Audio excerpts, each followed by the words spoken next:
President Donald Trump হুঁশিয়ারি দিয়েছেন, যুক্তরাষ্ট্র পূর্ণ ক্ষতিপূরণ না পাওয়া পর্যন্ত কানাডা যুক্তরাষ্ট্র সংযোগকারী গর্ডি হাউ ইন্টারন্যাশনাল ব্রিজ চালু হতে দেবেন না।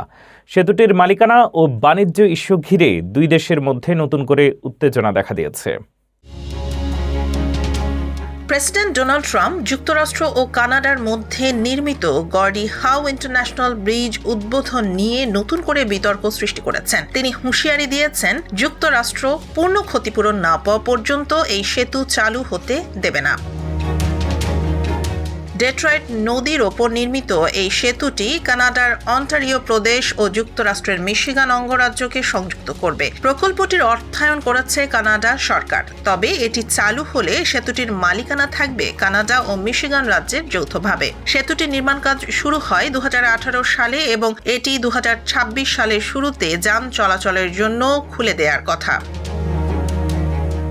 ট্রাম্প সামাজিক যোগাযোগ মাধ্যমে দাবি করেন, যুক্তরাষ্ট্রের এই সেতুর অন্তত 50% মালিকানা থাকা উচিত। তার অভিযোগ, কানাডা যুক্তরাষ্ট্রের সুযোগ নিচ্ছে। তিনি আরও বলেন, কানাডা যুক্তরাষ্ট্রের দুগ্ধজাত পণ্যের ওপর দীর্ঘদিন ধরে অযৌক্তিক শুল্ক আরোপ করে আসছে।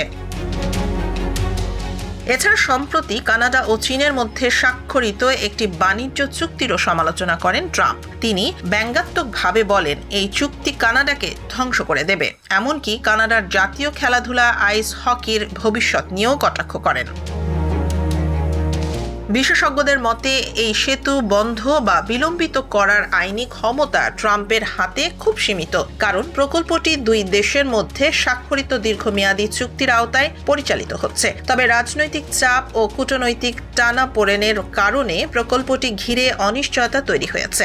এই সেতু চালু হলে যুক্তরাষ্ট্র কানাডার বাণিজ্যে বড় ভূমিকা রাখবে বলে মনে করা হচ্ছে।